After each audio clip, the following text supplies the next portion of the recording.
My name is Dr. Siu Godfrey. I am a senior lecturer at the Department of Child Health and Development Center in Makerere University College of Health Sciences. I also lead the Families, Parenting and Children's Health Program located within the same department. As a program leader, I'm very glad to have this opportunity to be able to share some of the work that we have done and continue to do in the program.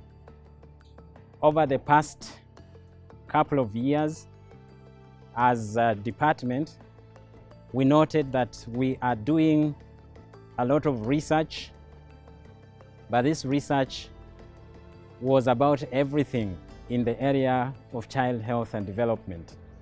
And yet we also noticed that there are some subspecialties within the department. So we asked ourselves questions. We said, is this how we should operate as a department? Can our research really be about everything? So we decided to organize our research within 6 research programs. And one of them is called the Families, Parenting and Children's Health Research Program. We have a lot of work that we have done in the past. This research program mainly aims to develop evidence-based research and interventions that can improve the well-being of children by working particularly with mothers, fathers, and their children. So we have got about 8 ongoing interventions at the moment in the department under the Families, Children, and Parenting. One of them is called Parenting for Respectability intervention. This is one of the longest that we have been developing since 2013, and we have developed this program to address the problem of poor parenting as well as poor spousal relationships, aiming at especially addressing violent parenting and improving parenting skills. We have developed this program systematically, from doing pilot studies to conducting large-scale randomized controlled trials. And through this research, we have managed to learn so many things, that parenting for respectability can actually address gender-based violence, can reduce poor parenting, and can improve spousal relationships, which is a risk factor for poor parenting. So because of the success of the Parenting for Respectability program, which has received a lot of attention nationally and even internationally, we have received requests from government and development partners, including NGOs, that have expressed interest to scale up the Parenting for Respectability. We have received funding, and we'd like to thank all our funders to scale up Parenting for Respectability. Right now we are operating in 5 districts in the country, in which we are reaching out to about 30,000 parents with very useful content on parenting skills, violence, understanding early childhood development and its implication on children's well-being and what parents can do. So we address issues around nutrition, we address subjects around male involvement, which is a critical thing here. We want to increase the involvement of fathers in parenting work. And so this has received a lot of attention. We've published a number of papers from this work, and these papers are being cited internationally, but they have also put Child Health and Development Center up as a very important organization in the field of parenting. The second program that we are currently undertaking in this is the development of a national parenting training manual. This was a direct request by the government of Uganda for Child Health and Development Center to support the government as a technical resource unit with funding from UNICEF.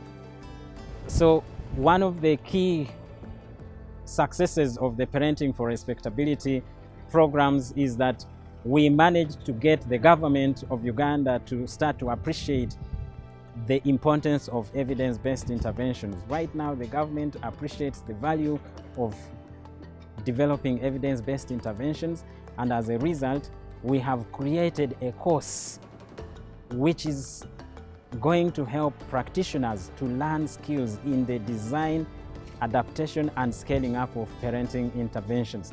This is something that we think is extremely vital because most practitioners are recruited to implement parenting programs, but they don't have the science behind it. And as they implement it, they often make mistakes. And we are now saying that shouldn't be the case anymore. As a training institution, as a research institution, we have taken it up with government to develop a parenting training program that will target people who are practitioners.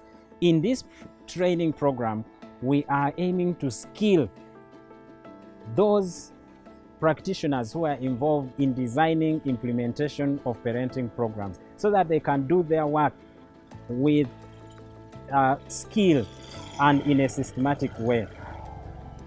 We are also currently implementing a program that is looking at early childhood development.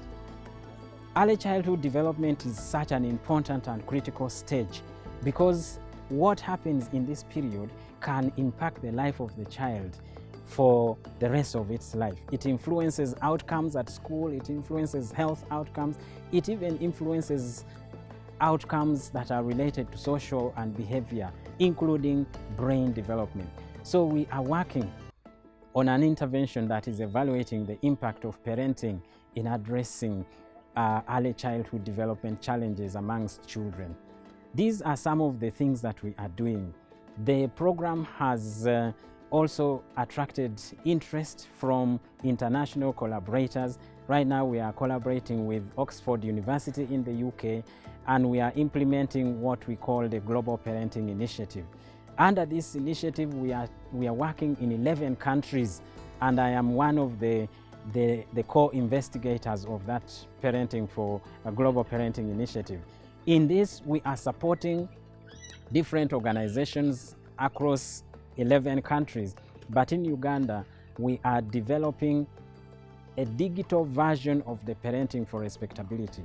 This is based on the understanding that so many people want to develop and improve their parenting skills, but they don't have time to attend in-person sessions. So what the digital version of Parenting for Respectability is doing is to address the gap that often is experienced by parents who cannot attend sessions together in one place. So this is an innovative one, and we see it to be a game changer. We are reaching so many parents through digitalization of Parenting for Respectability. Currently, innovative work has also led us to develop disability-inclusive parenting interventions. This has not been our area of focus, and we acknowledge this as a gap.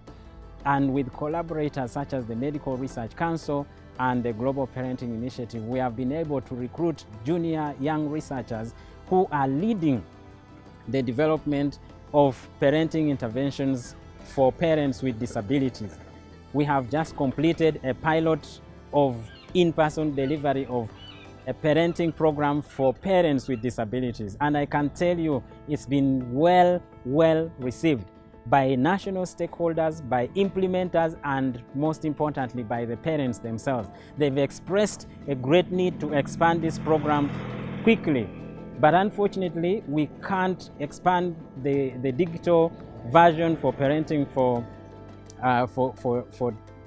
people with disabilities at the moment without doing evaluations. So we are conducting research to see how do parents with disabilities or children with disabilities receiving parenting interventions, and what do we need to do to improve.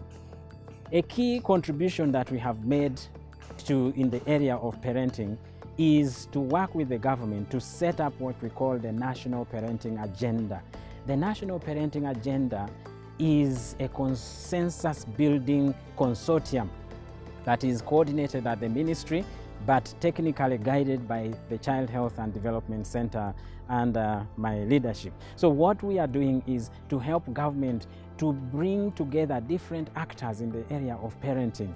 All the NGOs that are involved in parenting work, they are coming together to share learnings and to discuss the national parenting strategy.